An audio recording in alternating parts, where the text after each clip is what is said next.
And it has been a year of outrageous headlines from the mainstream media, so why not review some of the most memorable moments that made us all do a double, even a triple take? Beverly Hallberg is the president of District Media Group and an Independent Women's Forum fellow and joins us now.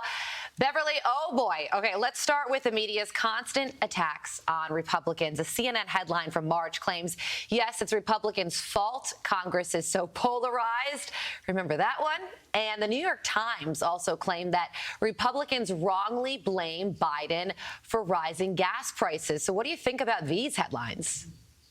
Yeah, well, we saw those types of headlines, and we saw two words used quite a bit against Republicans, and that was the word seize and pounce. If you just did a search on Republicans pounce, you would see article after article where the media are attacking them for, frankly, doing their job and standing up for what they believe in. So it seemed that there was nothing Republicans could do that was right this year, and the media saw them as the bad actors all the way around.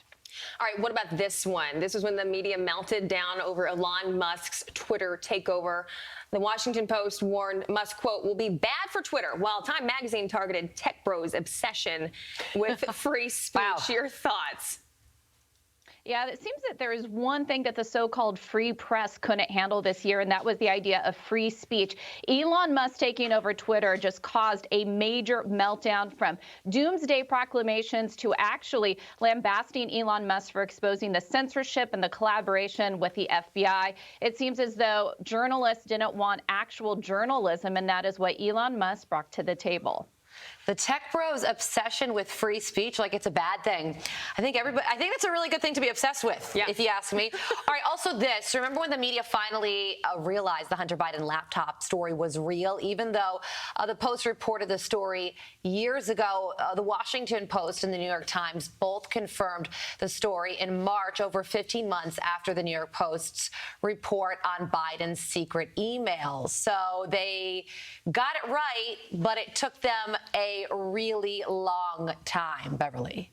And look, this is their job. Their job is to figure this out and to report on it. Like you just mentioned, the Washington Post took them about a year and a half to finally show that this laptop was verified. It took CBS 2 years. And of course, during this whole time, they were saying there was no way to verify this. And let's not forget that the New York Post was also censored on Twitter before Elon Musk took over, of course, for a long time. And people found this laughable. The media would say that there's no way to verify it. And so when they finally do admit that people were right all along, it's a very quiet trickle of the news. There is no, we are so sorry, we got it wrong. It's, oh, yes, here is what we know now, and they want to move on from it very quietly. And, you know, Beverly, this one, I'm sure, struck a nerve with a lot of people. Remember when the media tried to declare a pandemic amnesty? The Atlantic report explained how, quote, we need to forgive one another for what we did and said when we were in the dark about COVID. Oh, boy. Well, I know I'm not the only one who found this not just laughable, but insulting. I was one of those who did come on this network and talked about being unvaccinated due to an underlying health condition. And I can say that when the media and even the president of the United States calls this a pandemic of the unvaccinated, saying that we should just all kumbaya and get along without some actual reconciliation for what took place, I think a lot of people are in the same place that I am, which is, yes, forgiveness is important, but it's also important to admit what was wrong, and that still hasn't taken place. We have one more for you, Beverly. The New York Times dubbed President Biden the storyteller-in-chief, despite his constant gaffes. So in this situation, the Times tried to cover for the president and argue that he was embracing storytelling as a way of connecting with his audience, often emphasizing the truth. So there were a lot of times on the campaign trail or when he was doing public speaking events where he would literally lie or fabricate things from his past. They're just saying, it's just storytelling.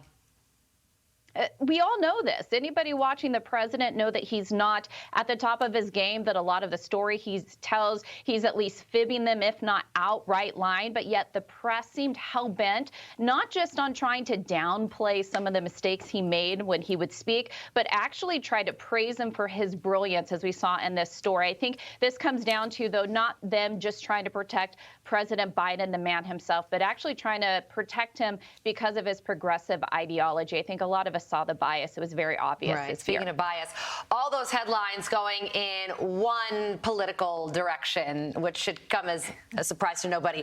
Beverly, thank you so much for joining us. Thanks, guys. All right.